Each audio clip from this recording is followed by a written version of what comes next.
we had to close, and I didn't really know what to do. And I said, I'm going to go and get a bottle of champagne and we're going to drink it. I'm going to make some lunch and then let's just have a nice lunch because it's such a beautiful day, and then we'll work out what we're going to do, because I really did not know what to do. I had a huge loan that I just taken out and we had all of a sudden no income. This is the Deep in the Weeds podcast. I'm Anthony Huckstep.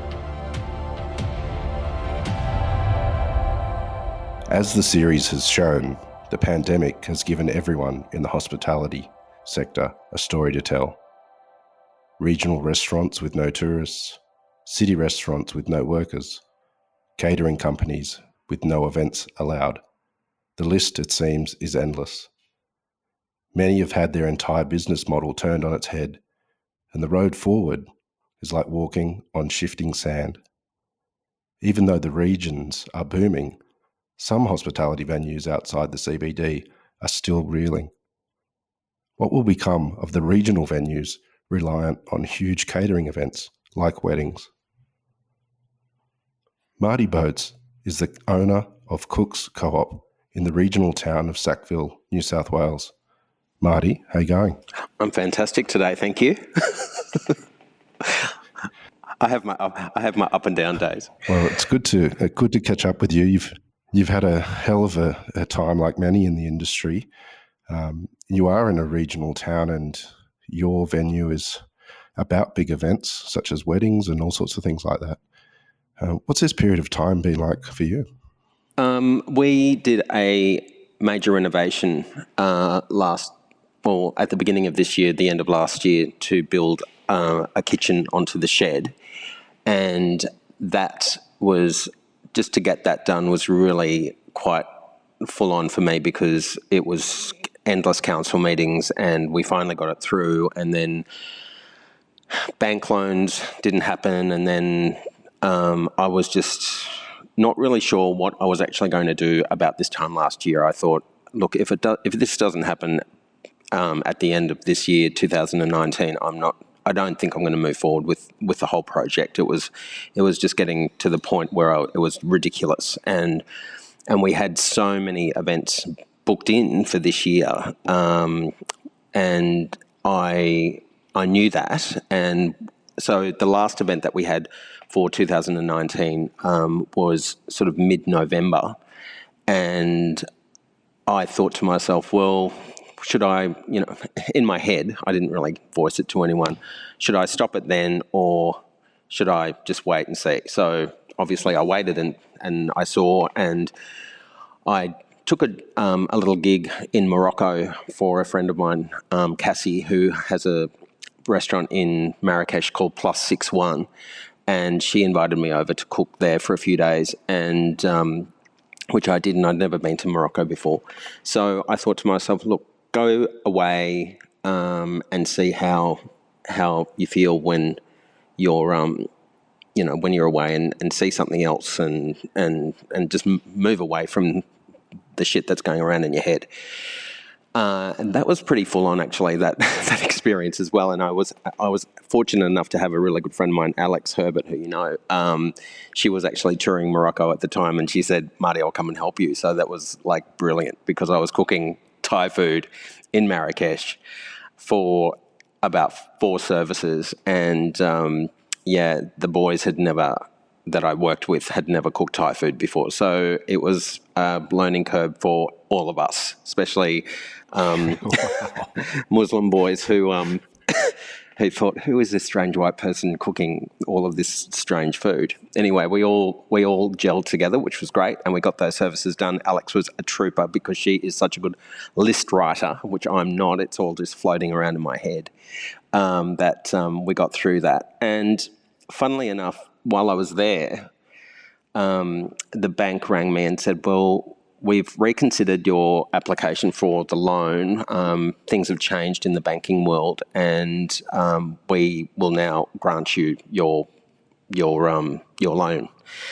So that was great, because then I got to move into. I came back.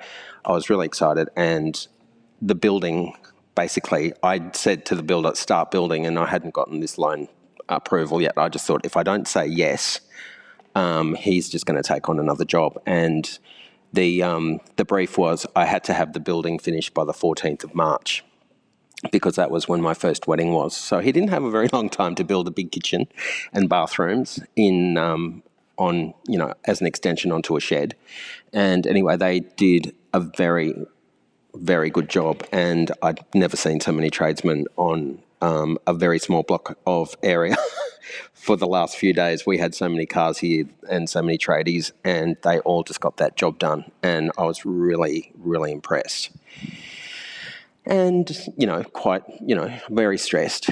My team was stressed. I was stressed. We had the wedding on the 14th. The COVID thing was happening around us, and I was sort of ignoring that a little bit because I thought this cannot be happening. So I thought I'm just going to concentrate on getting this job done, this build done.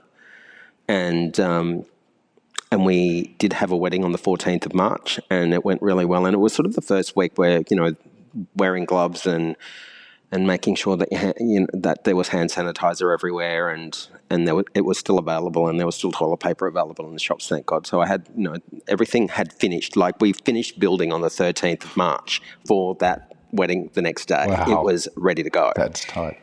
And I prepped in the other shed. I've got 2 sheds on the property, so I prepped in the other shed with another friend of mine.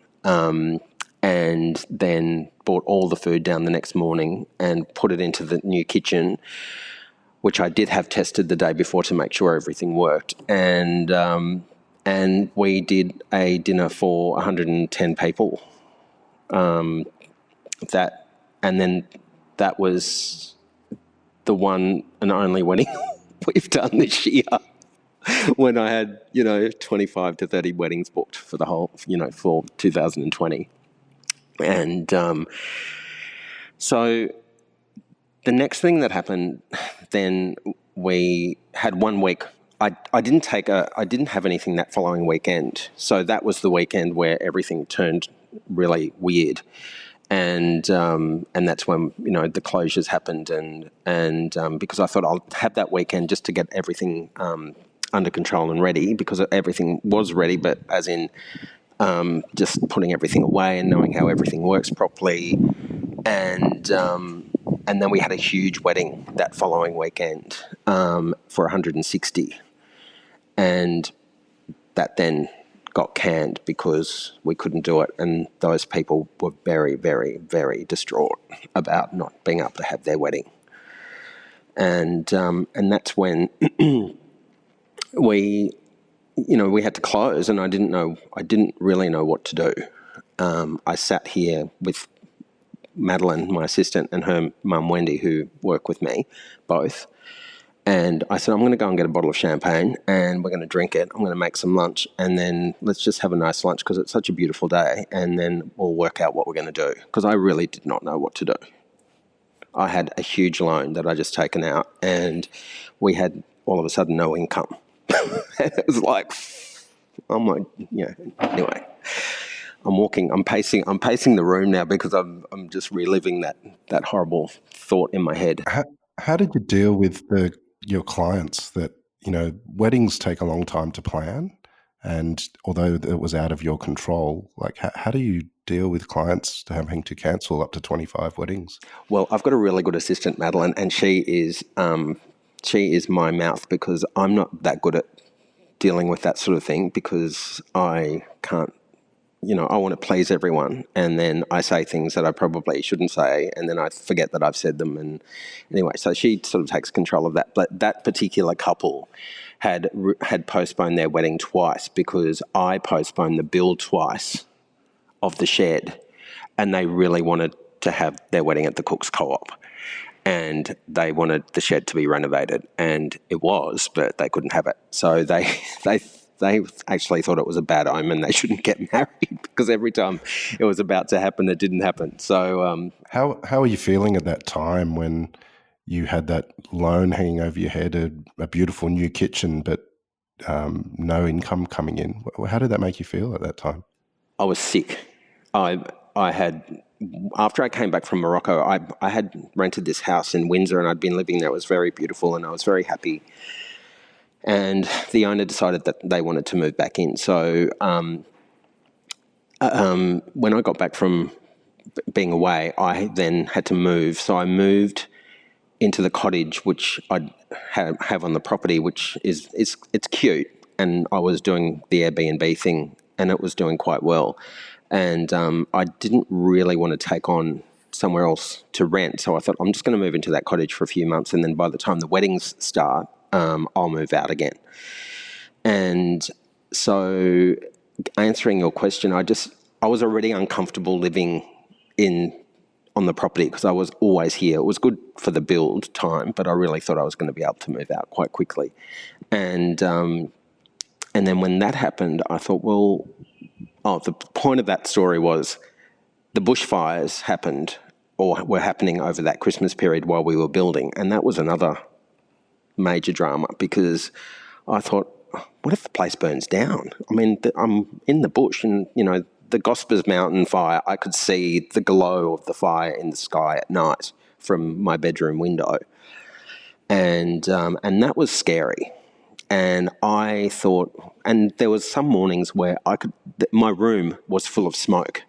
There was so smoky here. It was thick smoke, and I woke up quite a few times thinking, "Oh fuck, is the ridge line on fire?" And I had to get up and have a look, and I've had the phone app on my phone, so I had it on all the time to make sure that Marty wasn't going to get burnt down, and I could swan dive into the Hawkesbury from my house.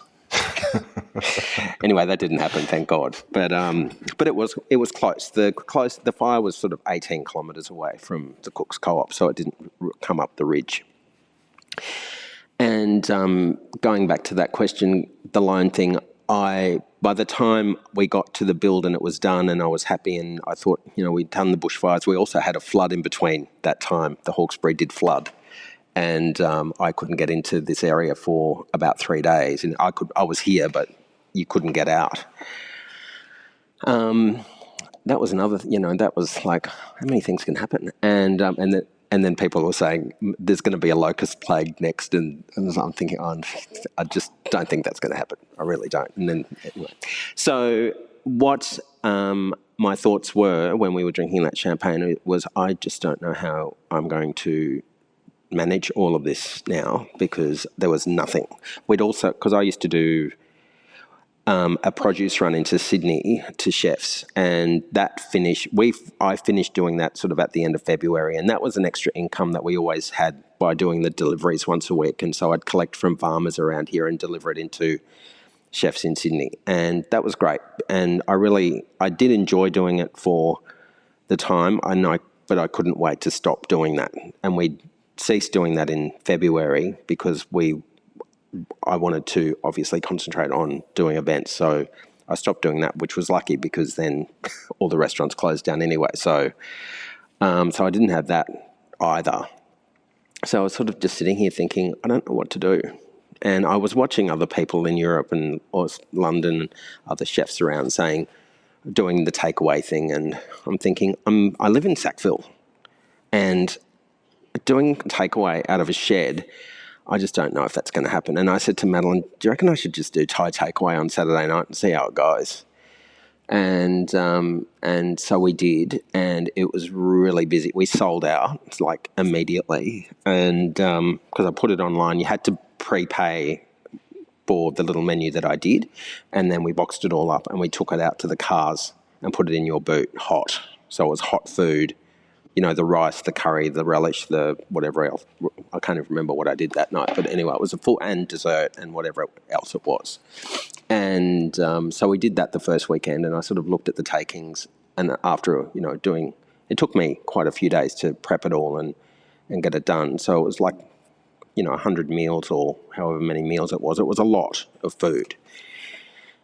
And I thought, I'm not going to do that again because that was all too hard, trying to box the rice up and making sure that everything doesn't leak and stuff like that. So I thought the next week I'm going to pre-make it, chill it, and then I'll give you the cold rice to cook, the cold curry to reheat, the relish, the vegetables and whatnot. And that worked a bit better, but it was still, the takings weren't that, for the amount of work that I had to do, it just wasn't sort of viable. You know, we needed to have a traffic person on the gate to make sure that, you know, people stuck to the rules, and then, you know, there was only one gate in, and so, but I created another road to sort of do a loop so they could go out. So there was a person there sort of guiding that traffic. So that person, 2 people on, you know, taking the boxes, me in the kitchen. So there was sort of 4 people to work to do that gig.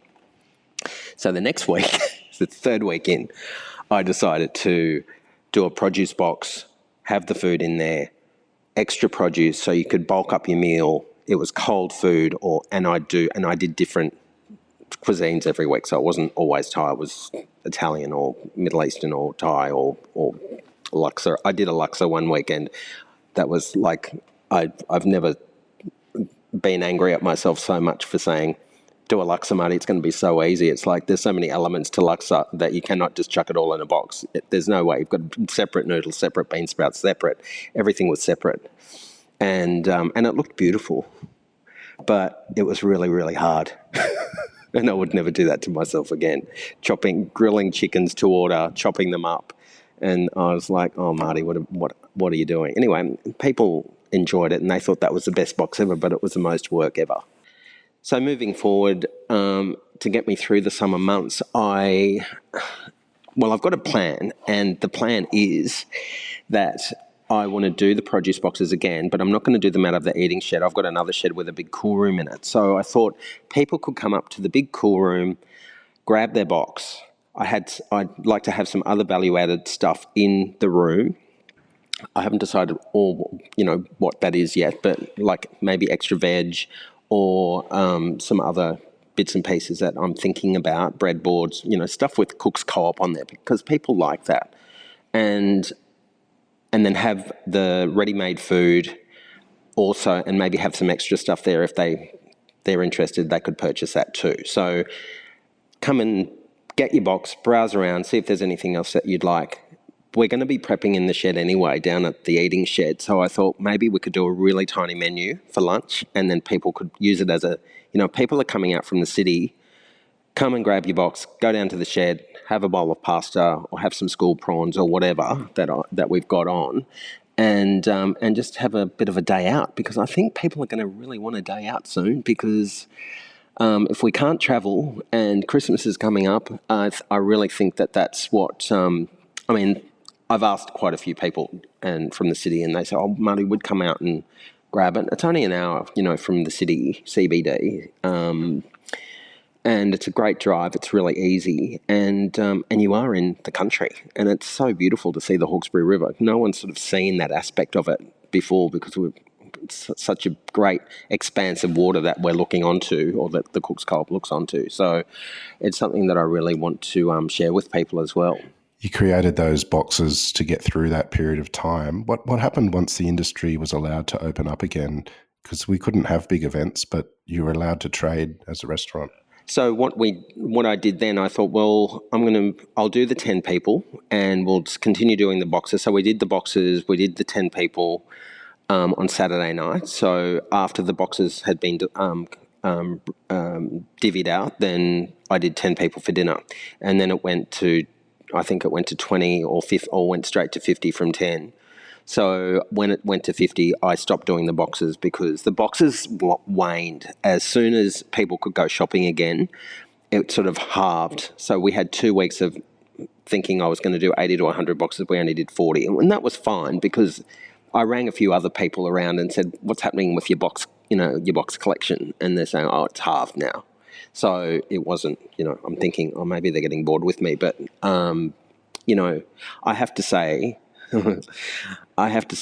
something about the locals of the Hawkesbury, that they really supported the Cook's Co-op and the business that we've now generated through doing the boxes. People coming back saying, we had your box, now that, we've eaten your food, we just want to, come here and eat it in the shed, unless you do another box, because we love having that at home too. So that was a nice feeling, because and there was people, like, I don't know where all these people came from. It was it was pretty impressive. Like every week, the same. And some people came from Blackheath. Some people did come from Sydney because they thought it was a nice drive and they knew that they were going to get a good product. So we saw a lot of the same faces every week, and it was really good. That's what made me happy. And even though it was, full on work, but at the end we were done. Like pickup time was from 4 till 6, and we were done by 6:30. And then we sat down, had dinner, had a glass of wine, and then thought about what we were going to do next week. The process starts again. It was like as soon as it was over, I really needed to get my head together and get going again. And something that I did learn, something I did learn about myself. I mean, I'm pretty good self-motivator, but there were times there where I just thought, oh, this is really hard. And I thought it was going to be easier. But look, I'm my worst critic. So, I'm thinking that, is it going to be enough? Do you think that's enough food in the box? It's like, Marty, there's so much food in the box. It's not true.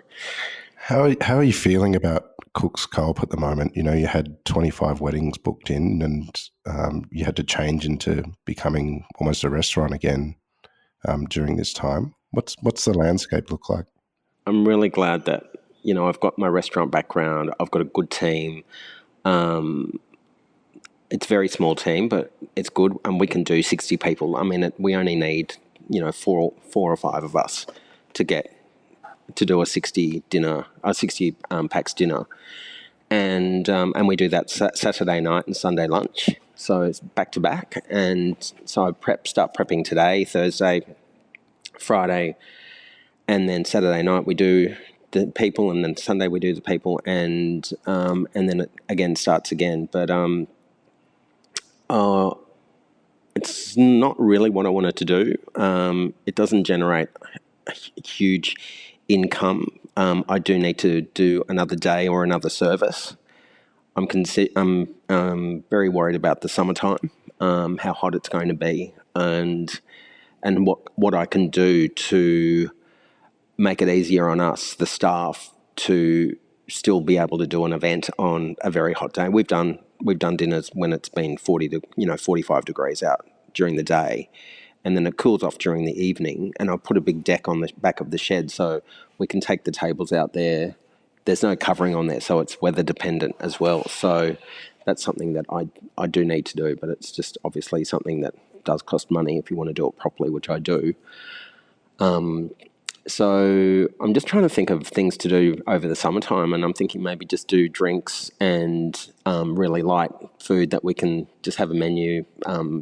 For lack of a better word, tapas doesn't work for me, but small dishes that people can share, and maybe have one substantial meal that then is on offer, and then people can share that as well. So they leave full. And we have been granted a license, but I've got to build a new bar for council. So I'm getting that priced at the moment, but everything's $20,000. So I'm trying to scrape that from. I have to dig up a hole somewhere on the property where I buried 20 grand and see if I can find it. There's still uncertainty about when restrictions will lift. The event space is one that's sort of not often talked about, but having large events is something that seems a bit far off into the future. How do you see that fitting into your model? Well, we can only do. I don't know. We can at this point we can only do 60. So, and then 60 for a wedding. This is a good one. So we've got a wedding in a few weeks that is going ahead for 90 people, but we can only sit 60 for the dinner. So they're having drinks outside, but the rule for the drinks is that all people have to be sat while having a drink because you can't mingle. And finger food is sort of like, well, I'm trying to work out how to do all the finger food in little. I really, really have never wanted to use those little cones like that people use. And those little bamboo boats and all that stuff. But I'm going to do that. But I'm not going to get the little tray with a hole in it to put the cone in. I'm going to stick it in rice or something. I can't go that. I'm not going that far because that's just irks me that I've even got to use those cones. And but I'm going to do it, and because you've got to feed them while they're having a drink, while they're sitting down. But I don't know if they're going to follow the rules, because once people have a drink, the rules sort of go out the window. And we're thinking about hiring security to just have a security person walking around and saying, you've got to sit down in the nicest possible way. And then 30 people will have to peel off, and then 60 people come in and sit down and have dinner. So that's what they are doing, and I am a bit worried about it, but we'll just see how that works. Watch this space. How did Cook's Co-op start? You've had it for 7 years now. You earn a name for yourself with Longgrain, one of the most influential restaurants in the history of Sydney's culinary scene. Why did you head out to the bush and start that up? I bought this property in, I think the end of 2011, November. I bought that property with no intention of leaving Longgrain at that time, and I wanted to build a house here, and it was a rundown piece of land that had the best view. And I thought, you know what, I'm just going to use that as a weekend retreat. I can come out here, clear some land, do some bits and pieces, and then one day afford to build a house on here. Well, that was my thought process. And then I sort of started meeting people around the area, and from farmers to Gary Howard, the fisherman up the road, and Land Park Pork are very close to here, who do the organic or the free range pig. And I thought, I've sort of landed in a really good spot here. And anyway, so as time progressed, I decided to leave Longgrain sort of a year after that. And I planted out a big garden down on the river flats, which is part of the property as well. And I sort of started selling that back to, I gave Longgrain a year's notice. So in that time I was growing stuff and selling it to Longgrain, like Thai basil and coriander and some other bits and pieces. And I had I was sort of dabbling with other stuff like tomatoes and kale and cabbage and fennel, and Colin Fassnage was buying from me, and Monty was, and a few other guys were sort of buying whatever I had, Alessandro and from Ormeggio, and also Gio from Pilu. And so I sort of delivered bits and pieces to them, and then I thought, I think I can do this as a business. So that's how the delivery started, and I got to know more farmers, and I was planting and doing the whole garden thing down there. And yeah, and then somebody asked me, because I obviously have 2 big sheds on the property, somebody asked me if they could have their wedding in one of the sheds. And I said, well, you can, but it's a shed. There's nothing in it. It's empty. And they said, well, we'll put the lights in, and then, you've got about 6 months before the wedding is on, so see what else you can do. And I thought, that's a bit of a challenge, and I'd like to do a wedding for this couple. So I thought, okay, I'll do that. And so made a big bench, bought some secondhand tables. They had hay bales with deer skins on them as seats, and I hired in equipment, and we did, it was for an Asian couple, and we did Thai food and suckling pig. Thank God that suckling pig worked, because I was really scared that it wasn't going to work. But it did, and it had the most beautiful, crispy, golden skin, because Asian people and pork, they're obviously very, very picky about it. But I went outside and I said, thank you, God, for letting that work so well in this shed that I've never cooked in before. And anyway, it worked. And then word of mouth, people started thinking, we'd like to have our wedding there too. So we did quite a few weddings after that. And then obviously I needed to upgrade a little bit by bit. And finally in 2020, I got to build my kitchen, and it's here now. So yeah, at least I got to build it. And that, going back to that question ages ago when you said, how did you feel? What do you think? How did you feel when it all shut down, the other thought through my head was, well, if all else fails, the vision came true, and you can see it. You're in it. You're living it. You've done it. At least you've done it. And if it all fails, then at least you can walk away saying, I did that, and I'm so proud of myself, from nothing to something, because the property had nothing on it. It was derelict. I started from nothing. There was nothing here. We didn't even have hot water for that first wedding. We boiled the water in an urn, and all the dishes were washed by hand. Everything was then wrapped in plastic and put away. And we did that up until middle of last year. We had hot water, but yeah. It's been it's been really hard, and I love torturing myself, but yeah, I really thought this year was going to be easier. But there's been definite moments where I'm not, where I've still questioned myself, and I questioned myself again yesterday. But I've gotten through that moment, and I'm back on track again. In part 2 of our conversation with Marty Boetz, he tells us about his history in the industry and his hopes for the future. I want to offer somewhere where people can go and relax and just feel calm. Tomorrow on Deep in the Weeds.